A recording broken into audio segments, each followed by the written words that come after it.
6 روز بعد از رمضان این روزه که گرفته میشه اکثر در عرف ما شما ششک میگن، نه؟ ششک در شپږ ورځې د شوال د ماه شوال میآیا و 6 روز زیره میگن ششک. 6 روز بعد از عید این مستحب است.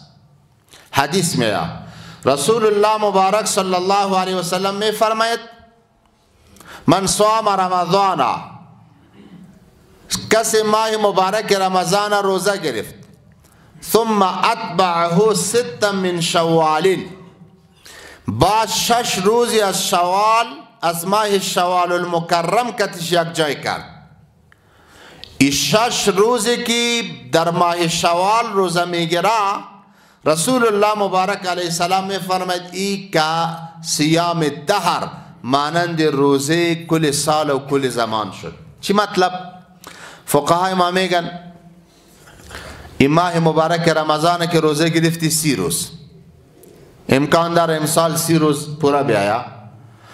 30 روز در قرآن میگه که یک نیکی مسلمان الله یک بر 60 روز دیگه کار هست که کل سال در روزه حساب شوه و یک 6 روز دیگه بگی یک روز یک نیکی در 10 حساب شوه، یک روزه در 10 حساب شوه. چند شد؟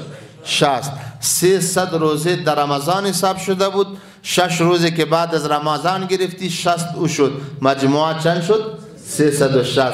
یعنی فکر کو که مکمل سال تو روزه داشتی. مکمل سال چی داشتی؟ روزه داشتی.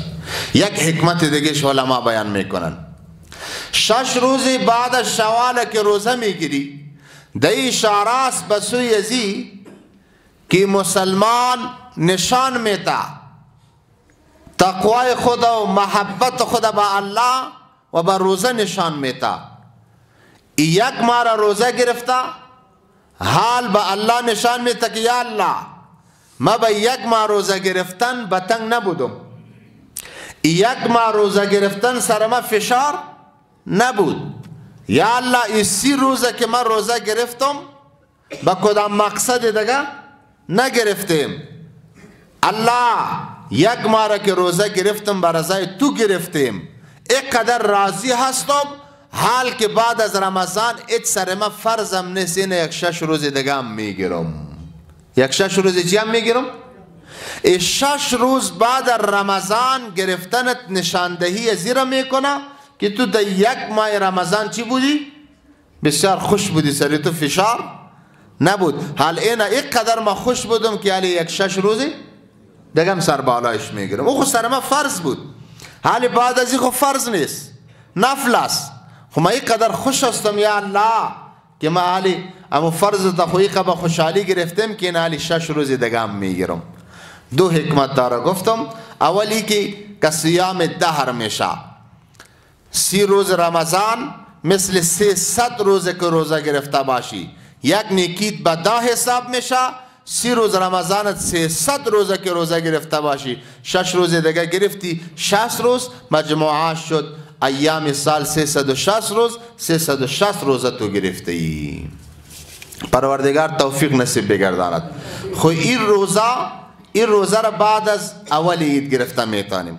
بعد از اول عید درست نیست، بعد از او اجازه هست، جایز است که هر وقت یک کس میگیره. و یک مسئله دیگه اکثر دوستا در واتساپ پرسان میکنن این ایام این 6 روز را اجازه هست که پی در پی گرفته شو هم اجازه است و اگر در میانش فاصله آورده شو هم جایز است.